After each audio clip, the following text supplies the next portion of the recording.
5 আগস্টের পর জামিন পাওয়াদের বিষয়ে তদন্ত করবে সরকার। যাচাই করে বাধ্যতামূলক অবসরে পাঠানো হয়েছে কয়েকজন পুলিশ কর্মকর্তাকে, জানালেন স্বরাষ্ট্রমন্ত্রী। মন্ত্রণালয়ের রুটিন ফাংশন যেগুলো, নিয়োগ, বদলি, প্রমোশন, রিটায়ারমেন্ট, এগুলো সবই আইনানুগ ভাবে করা হয়েছে। জিয়াউর রহমান ও খালেদা জিয়ার প্রতি বিএনপির নারী সংসদ সদস্যদের শ্রদ্ধা, গণতন্ত্রকে প্রাতিষ্ঠানিক রূপ দিতে কাজ করবেন নতুন এমপিরা, প্রত্যাশা মহাসচিবের।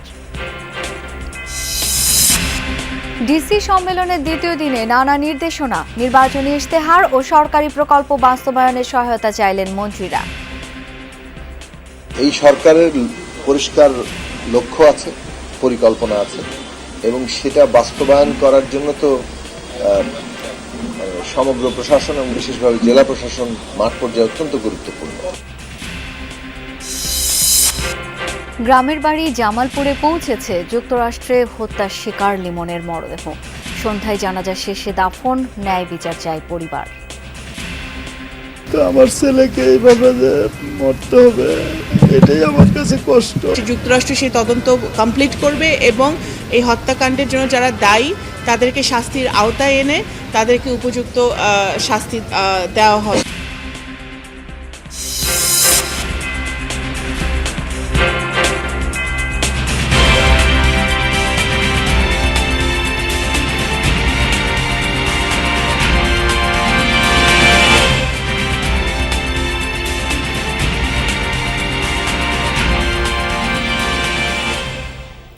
আমন্ত্রণ যমুনা নিউজে, আপনাদের সাথে আছি আমি শাওন দত্ত। এতক্ষণ শিরোনাম দেখছিলেন। পুলিশে যাদের বাধ্যতামূলক অবসর দেওয়া হয়েছে, যাচাই বাছাই করে ব্যবস্থা নেওয়া হয়েছে বলে মন্তব্য করেছেন স্বরাষ্ট্রমন্ত্রী সালাউদ্দিন আহমদ। বলেন, পুলিশের নিয়োগ, বদলি ও অবসর নতুন কিছু নয়, এটা রুটিন ওয়ার্ক। দুপুরে সচিবালয়ে এক ব্রিফিংয়ে এমনটা জানান মন্ত্রী। বলেন, পুলিশের বর্তমান পোশাক মানানসই না, আগের ঐতিহ্যবাহী পোশাক ফিরিয়ে আনার পরিকল্পনা আছে। 5 আগস্টের পর অনেকে জামিন পেয়েছে, এটা আদালতের বিষয়। তারা চিহ্নিত অপরাধী, শীর্ষ সন্ত্রাসী হোক আর যাই হোক, পুলিশ তাদের বিষয়ে তদন্ত করে ব্যবস্থা নেবে। তিনি আরও বলেন, অন্তর্বর্তী সরকার নির্বাচিত ছিল না, সেজন্য সে সময় আইন শৃঙ্খলার কিছু অবনতি হয়েছে। এমন পরিস্থিতিতে বিএনপি ক্ষমতায় এসেছে, তাই স্বাভাবিক পরিস্থিতিতে আসতে সময় লাগবে। সরকার এই বিষয়ে সচেতন আছে, ব্যবস্থা নিচ্ছে। এ সময় ত্রয়োদশ সংসদের প্রথম অধিবেশনকে ইতিহাসের সবচেয়ে সফল অধিবেশন হিসেবে উল্লেখ করেন মন্ত্রী।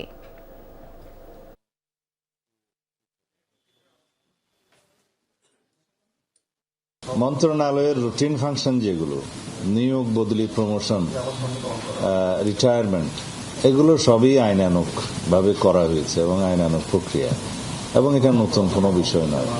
আর পদ সৃজনের প্রয়োজন হলে মন্ত্রণালয় পদ সৃজন করতে পারে, জনপ্রশাসন মন্ত্রণালয় এবং অর্থ মন্ত্রণালয়ের অনুমোদন সাপেক্ষে।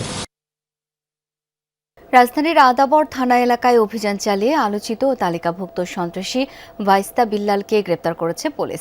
গতরাত 2টায় শ্যামলীর হাউজিংয়ের 3 নম্বর রোড থেকে কিশোর গ্যাং লিডার বিল্লাল হোসেন ওরফে ভাইস্তা বিলালকে গ্রেপ্তার করা হয়।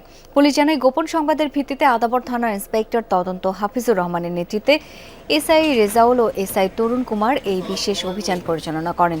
গ্রেপ্তারকৃত বিল্লালের নামে মোহাম্মদপুর ও আদাবর থানায় চাঁদাবাজি, দখল ও মাদকসহ মোট 12টি মামলা রয়েছে।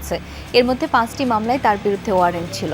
স্থানীয় সূত্র জানায়, আদাবরের বিভিন্ন এলাকায় 8 থেকে 10 জনের একটি কিশোর গ্যাং পরিচালনা করত এই বিল্লাল, যার মাধ্যমে সে দীর্ঘদিন ধরে এলাকায় ছিনতাই ও চাঁদাবাজির রাজত্ব কায়েম করে আসছিল।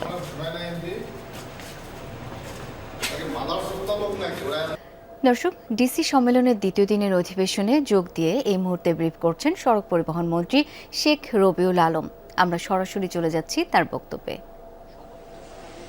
সেই প্রক্রিয়ার মধ্যে পিপিপি, ইয়েস, আমি তাই তো বলেছি, পিএমপি প্রক্রিয়া আমরা 28 কিলোমিটারের মধ্যে কাজ করতে যাচ্ছি এবং শুরু করতে পেরেছি। এটা দ্রুততম সময়ের মধ্যে শেষ হবে। আমি আবারও আপনাদেরকে বলতে চাই, রাস্তার প্রশস্ত করার চাহিদা বাংলাদেশে আছে, প্রয়োজন বাংলাদেশে আছে। আমি যদি বলি, আপনি এই 2 মাসে মেম্বার অফ পার্লামেন্টের যে ডিও দিয়েছে, তাতে 3 লাখ কোটি টাকা লাগবে এই রাস্তা সম্প্রসারণ করার জন্য। বাজেটে পাবেন আপনি সর্বোচ্চ 40,000 কোটি টাকা আমার ধারণা। বিগত দিনের কথা বলে বলছি, এই বাজেটে কি পাবো জানি না। এখন প্রাধিকার বা অগ্রাধিকার ভিত্তিতে আমাদেরকে এটা সিলেক্ট করে কাজ করতে হবে। আমরা সেই জায়গায় স্বচ্ছতার সাথে নিরপেক্ষভাবে অগ্রাধিকার ভিত্তিতে প্রকল্পগুলি বাস্তবায়ন করতে সরকার চাইছে। তো সেই জায়গায় আপনাদের সহযোগিতা চাইছি, আর বাস্তবটা হচ্ছে আপনারা নিশ্চয়ই কাজের মাধ্যমে দেখবেন। ধন্যবাদ সবাই, ধন্যবাদ ধন্যবাদ। সেটা হচ্ছে এবার ঈদের ভিতরে আমরা দেখছি সড়কে বেশ কিছু অনাকাঙ্ক্ষিত দুর্ঘটনা ঘটেছে সেক্ষেত্রে জেলা প্রশাসকের দিক থেকে আপনাদের কোনো পরামর্শ দিয়েছে কিনা, যেটা কিভাবে রিডিউস করা যায় বা আপনাদের এটা আইন শৃঙ্খলা রক্ষাকারী বাহিনী অবশ্যই দেখবে। গরুরহাটের চাঁদাবাজ একটা মেজর চ্যালেঞ্জ বাংলাদেশের জন্য। গতবার যদি আপনি বলেন 2-3টি দুর্ঘটনা একটু বড় ঘটেছে অনাকাঙ্ক্ষিত ভাবে। একটা হচ্ছে আপনি জানেন আরিচাতে একটা বড় দুর্ঘটনা ঘটেছে, একটা বগুড়াতে গাড়ি নিয়ন্ত্রণ বাস্ট হয়ে একটা সিলিন্ডার বাস্ট হয়ে 4 জন মারা গিয়েছিল, এটা ঘটেছে। রেলে একটা ঘটেছে, কুমিল্লায় 12 জন মারা গিয়েছিল লেভেল ক্রসিং এর সিগন্যাল না থাকার কারণে পাস করতে গিয়ে। এইটা ছিল একটু চ্যালেঞ্জ। বাকি যে জায়গাটা ছিল আমার মনে হয় যে আমরা মোটামুটি ভাবে বছরে তো 4,500 থেকে 5,000 মানুষ সড়ক দুর্ঘটনায় মারা যায়। এটা আমাদের অনাকাঙ্ক্ষিত, খুব দুর্ভাগ্যজনক। আমরা পারিনি এই সেফটিটা ইনশিওর করতে। এবার আমরা যেটা চাচ্ছি অগ্রাধিকার ভিত্তিতে জাতীয় মহাসড়কগুলিকে সিসি ক্যামেরার আওতায় নিয়ে আসা, এরপর আঞ্চলিক মহাসড়কগুলি, এরপর হচ্ছে জেলা মহাসড়কগুলি, এই পর্যায়ক্রমে আমরা আনতে আপনার পদক্ষেপ নিয়েছি, পরিকল্পনা, পদক্ষেপ এবং কর্মসূচি নিয়েছি। ডিসি সম্মেলন থেকে সড়ক পরিবহন মন্ত্রীর বক্তব্য শুনছিলাম সরাসরি। সরকারের ইশতেহারের সাথে সামঞ্জস্যপূর্ণ উন্নয়ন প্রকল্প নেওয়া হবে, বিবেচনায় থাকবে পরিবেশ ও প্রতিবেশ, জানিয়েছেন পরিকল্পনা প্রতিমন্ত্রী জোনায়েদ সাকি। দুর্নীতি ও বিতর্ক এড়িয়ে কিভাবে প্রকল্পগুলো এগিয়ে নেওয়া যায় দিক নির্দেশনা দেওয়া হয়েছে জেলা প্রশাসকদের। ডিসি সম্মেলন শেষে বাণিজ্যমন্ত্রী জানান, বন্ধ থাকা 25টি পাটকল ও 25টি বস্ত্রকল চালু করতে এবছর বেসরকারি খাতে দিয়ে দেওয়া হবে। দক্ষ পাইলট তৈরিতে বগুড়ায় এভিয়েশন একাডেমি করা হবে বলে জানিয়েছে বিমান পরিবহন মন্ত্রণালয়। রাজধানীর ওসমানী স্মৃতি মিলনায়তনে জেলা প্রশাসক সম্মেলনের দ্বিতীয় দিন সকালের অধিবেশনে অর্থ, পরিকল্পনা, বাণিজ্য, বিমান পরিবহন ও পর্যটন মন্ত্রণালয় সহ 10টি মন্ত্রণালয়ের সাথে ডিসিদের আলোচনা হয়। নিজ নিজ জেলার সমস্যা ও করণীয় তুলে ধরেন ডিসিরা। অধিবেশন শেষে পরিকল্পনা প্রতিমন্ত্রী জানান, সরকারের পরিকল্পনা ও মাঠ প্রশাসন কিভাবে কাজ করবে এর একটি কৌশলগত কাঠামো তৈরি করছে সরকার। দুর্নীতি ও বিতর্ক এড়িয়ে উন্নয়ন প্রকল্পগুলো কিভাবে এগিয়ে নেওয়া যায় সে বিষয়ে আলোচনা হয়েছে। নতুন যে প্রকল্পগুলো গ্রহণ করা হবে সেই প্রকল্পগুলো এই নির্বাচনী ইশতেহারের সাথে সম্পূর্ণ সামঞ্জস্যপূর্ণ করে তোলা।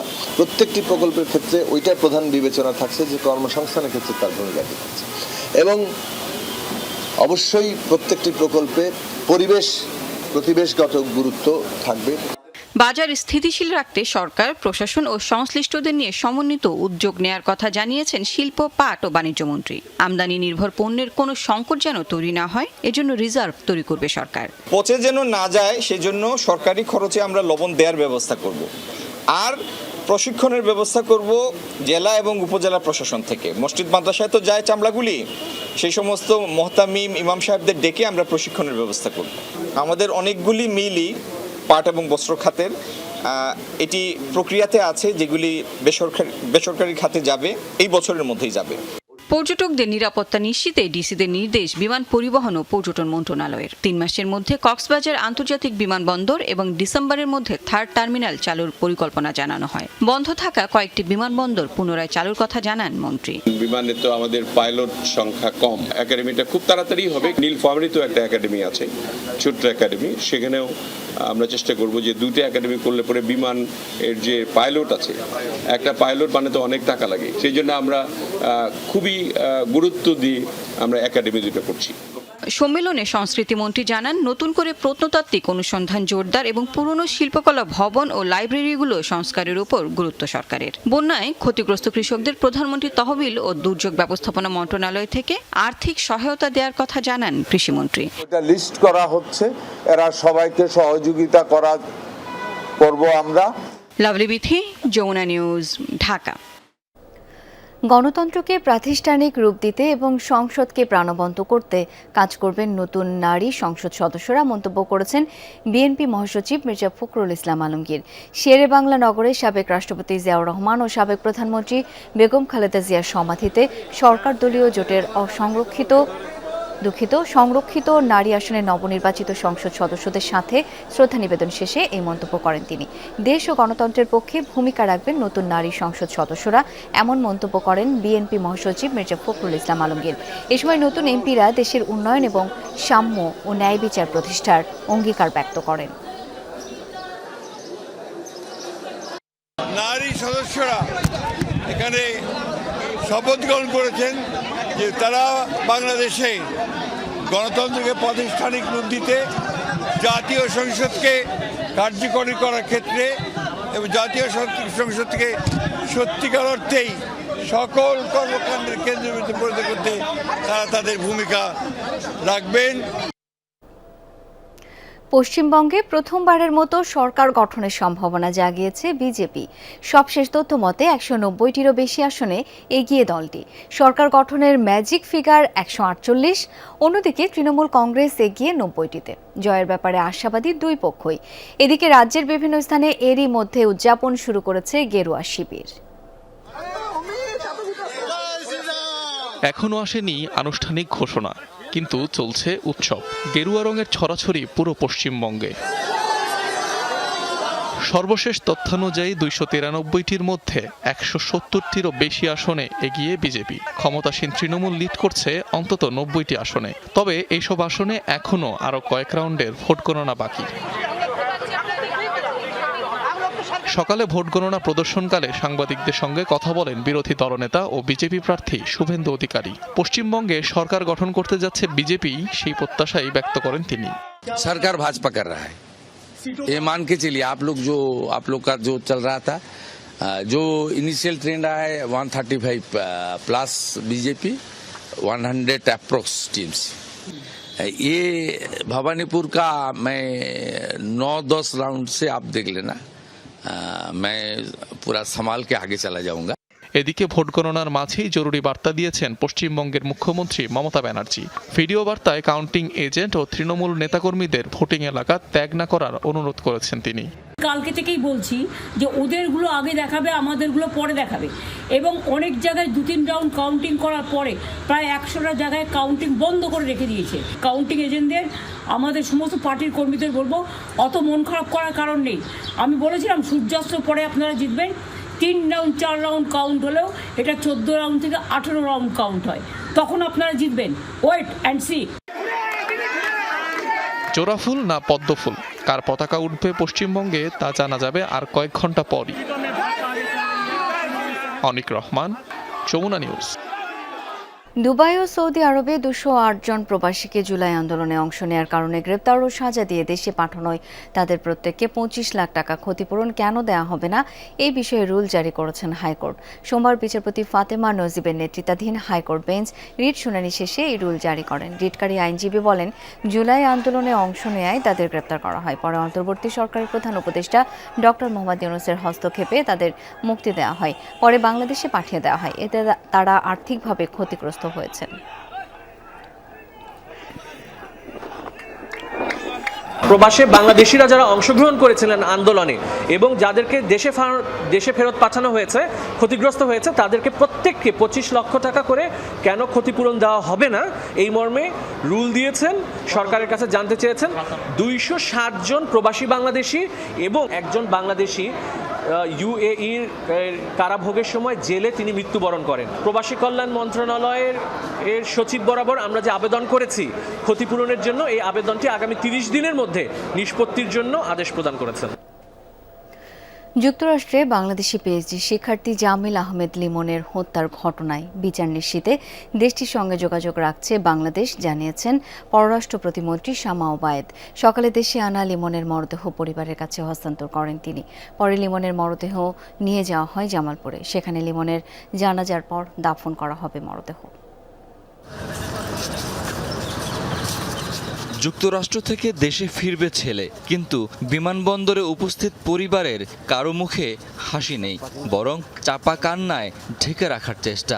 উচ্চশিক্ষায় যুক্তরাষ্ট্র গিয়ে পরিবারটির সন্তান জামিল আহমেদ লিমন ফিরলেন কফিনবন্দি হয়ে। 6 এপ্রিল সাউথ ফ্লোরিডা বিশ্ববিদ্যালয়ের পিএইচডি শিক্ষার্থী লিমন নিখোঁজ হন। এর 8 দিন পর 24 এপ্রিল তার মরদেহ উদ্ধার করে পুলিশ। মেধাবী সন্তানকে নিয়ে আকাশ ছোঁয়া স্বপ্ন দেখেছিলেন বাবা, তা শেষ নিমেষেই। কোনো প্রকার আঘাত করে নেই, শারীরিক কোনোদিন শাস্তি দেয়নি। যা শাসন করছে আমি মুখে শাসন করছি, তো আমার ছেলেকে এইভাবে যে মরতে হবে জানি না, উপরওয়ালা জানে কি কষ্ট দিছে, এটাই আমার কাছে কষ্ট। শনিবার রাতে ফ্লোরিডা থেকে মরদেহবাহী বিমানটি যাত্রা শুরু করে সোমবার সকাল 8:47 হযরত শাহজালাল আন্তর্জাতিক বিমানবন্দরে অবতরণ করে। মরদেহ গ্রহণ করেন পররাষ্ট্র প্রতিমন্ত্রী শামা ওবায়েদ। এ সময় লিমনের বাবা মা সহ পরিবারের সদস্যরা কান্নায় ভেঙে পড়েন। আমরা আপনাদের পাশে আছি। আমি দেশে যাবো, টিকিট কাটছে আপনার। প্রতিমন্ত্রী লিমনের মরদেহ হস্তান্তর করেন স্বজনদের কাছে। হত্যাকাণ্ডের ন্যায় বিচার প্রত্যাশা করেছেন স্বজনরা। ফ্যামিলির সাথেও রুমমেটের ব্যাপারে কোনো কিছু শেয়ার করেনি, কখনো কোনো ঝামেলা কোনো কিছু হয়েছে বা এরকম কোনো কিছু শেয়ার করেনি। আমেরিকান সরকারের কাছে আমরা অবশ্যই ন্যায় বিচার দাবি করি। যুক্তরাষ্ট্রে পড়াশোনা করার জন্য গিয়েছিলেন এবং একটা সুন্দর ভবিষ্যতের জন্য, পারিবারিক স্বপ্ন পূরণ করার জন্য। তাদের এই অকাল প্রয়াণ আমাদের সবাইকে গভীরভাবে শোকাহত করেছে। পররাষ্ট্র প্রতিমন্ত্রী বলেন, এমন নৃশংস হত্যাকাণ্ডের ঘটনায় দোষীদের বিচারের বিষয়ে যুক্তরাষ্ট্র সরকারের সঙ্গে যোগাযোগ রাখছে বাংলাদেশ। যুক্তরাষ্ট্রের সাথে সরকারের সাথে নিয়মিতভাবে যোগাযোগ রাখছি যাতে এই হত্যাকাণ্ডের সুষ্ঠু তদন্ত হয়, এবং অবশ্যই আমাদের বিশ্বাস যে যুক্তরাষ্ট্র সেই তদন্ত কমপ্লিট করবে এবং এই হত্যাকাণ্ডের জন্য যারা দায়ী তাদেরকে শাস্তির আওতায় এনে তাদেরকে উপযুক্ত শাস্তি দেওয়া হবে আইনের আওতায় এনে। আনুষ্ঠানিকতা শেষে লিমনের মরদেহ নিয়ে জামালপুরের উদ্দেশ্যে রওনা করেন তার স্বজনরা। 6 এপ্রিল একই সঙ্গে নিখোঁজ হন আরেক বাংলাদেশি পিএইচডি শিক্ষার্থী নাহিদা সুলতানা বৃষ্টি। পরে তার মরদেহ উদ্ধার করা হয়। বৃষ্টির মরদেহ 2-1 দিনের মধ্যে দেশে আনার কথা। শাকিল হাসান, যমুনা নিউজ, ঢাকা। দর্শক, এ বিষয়ে আরও জানবো। লিমনের গ্রামের বাড়ি জামালপুর থেকে এখন যুক্ত হচ্ছেন সহকর্মী সাগর ফরাসি। সাগর, লিমনের গ্রামের বাড়ির এই মুহূর্তের পরিবেশ এবং জানাজা দাফন সম্পর্কে জানতে চাই। দেখুন, বেলা 3:12 নাগাদ কিন্তু লিমনের মরদেহবাহী যে অ্যাম্বুলেন্স, সেই অ্যাম্বুলেন্সটি কিন্তু এসে পৌঁছায়, আমার পেছনে আছে। এর মধ্যে আমরা দেখেছি এলাকাবাসী ও তার যে স্বজনরা রয়েছে, দূর দূরান্ত যারা থাকেন, তারা এসে কিন্তু দেখছেন। এলাকাবাসী এসে জড়ো হয়েছে, তারা কিন্তু এক নজর দেখার জন্য কিন্তু এখনো অপেক্ষা করছেন। আর যে বিষয়টি বলছিলাম যে তার মরদেহ এই সব কার্যক্রম শেষে মাগরিব কিন্তু জানাজা হবে পাশের একটি স্কুলেই। জানাজা নামাজ শেষে তারপরে এই বাড়ির ঠিক সামনেই আগিনায় হচ্ছে একটি কবরস্থান রয়েছে, পারিবারিক কবরস্থান, সেই কবরস্থানে তাকে দাফন করা হবে। আমি যদি জানিয়ে রাখতে চাই, এখন পর্যন্ত যে ঘটনার যে সম্পৃক্ততা বা এই ঘটনা কেন হয়েছে, তার বাবা কিন্তু বারবারই আমাদের সাথে আলোচনা করার সময় বিলাপ করছিলেন এবং কি বলছিলেন, তার মাও কিন্তু বারবার বিলাপ করছিলেন। অর্থাৎ এখন মরদেহ আসার পর এই গ্রামের বাড়িতে কিন্তু শোকের ছায়া নেমে এসেছে। আমরা যদি জানিয়ে রাখি যে এই ঘটনার সাথে সম্পৃক্ত একজনকে গ্রেফতার করা হয়েছে। পাশাপাশি যে পরিবারের যারা সদস্যরা রয়েছেন, তারা কিন্তু এই হত্যাকাণ্ডের, অর্থাৎ এই পুরো হত্যাকাণ্ডের বিচার কিন্তু তারা দাবি করছেন। এর পাশাপাশি কেন এই হত্যাকাণ্ড হয়েছে সেটিরও কিন্তু যে আসলে কি কারণে হয়েছে সে কারণও কিন্তু তারা জানতে চাইছেন। শাওন। সাগর, ধন্যবাদ আপনাকে। বর্তমানে যে সাংবাদিকরা কারাগারে আছেন তাদের প্রত্যেকের বিরুদ্ধে অন্তর্বর্তীকালীন সরকার অভিযোগ এনেছে তারা বিভিন্ন অপরাধের সাথে জড়িত বলে মন্তব্য করেন তথ্য ও সম্প্রচার মন্ত্রী জহিরুদ্দিন স্বপন।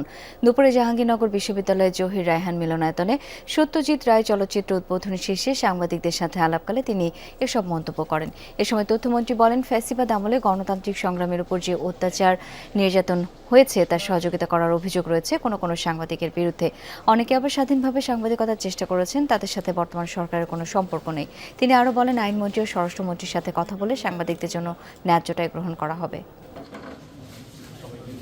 ফ্যাসিবাদী আমলে যে গণতান্ত্রিক সংগ্রামের উপরে অত্যাচার নির্যাতন হয়েছে তাকে সহযোগিতা করার অভিযোগও কোনো কোনো সাংবাদিকের বিরুদ্ধে আছে।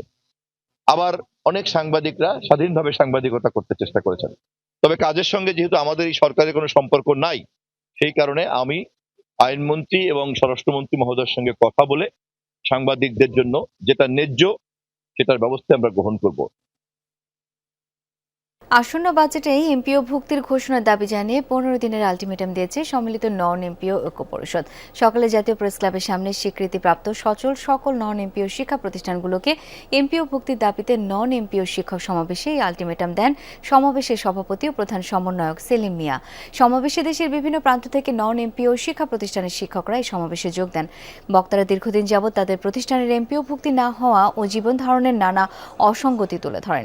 সভাপতি বলেন, 5 আগস্টের পরও তাদের ভাগ্যের পরিবর্তন আসেনি। বারবার আশ্বাস দিয়েও তাদের দাবি পূরণ করেনি অন্তর্বর্তীকালীন সরকার। দাবি করেন এবারের বাজেটে এমপিও ভুক্তির ঘোষণা দিতে হবে। দাবি পূরণ না হলে সারা দেশের সকল নন এমপিও শিক্ষা প্রতিষ্ঠানকে সাথে নিয়ে আন্দোলনের হুঁশিয়ারি দেওয়া হয় এই শিক্ষক সমাবেশে। আমরা বেতন শিক্ষামন্ত্রী ঘোষিত 26-27 অর্থ বছরে আমরা বেতন নেব, কিন্তু এমপিও এই 25-26 অর্থ বছর এই মে মাসের মধ্যে আগামী 15 দিনের মধ্যে আমাদের কার্যত পদক্ষেপ দিয়ে কতগুলো এমপিও দিবেন এটা ঘোষণা দিতে হবে।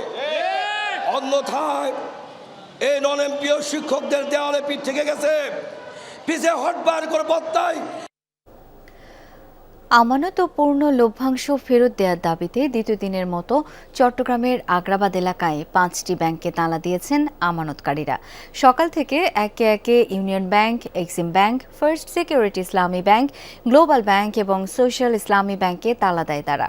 এর আগে সকাল থেকে আগ্রাবাদ এলাকায় জড়ো হন বিক্ষুব্ধরা। পরে মিছিল নিয়ে ইউনিয়ন ব্যাংকে গিয়ে কর্মকর্তাদের বের করে দিয়ে তালা দেন। পরে তারা ফার্স্ট সিকিউরিটি ব্যাংকে অবস্থান নিয়ে বিক্ষোভ করেন। সেখানে অবস্থান করে ব্যাংক কর্তৃপক্ষকে আমানত ফিরিয়ে দেওয়ার দাবি জানান তারা। দাবি আদায় না হলে চট্টগ্রামের সব শাখা বন্ধ করে দেওয়ার হুঁশিয়ারি দেন আমানতকারীরা।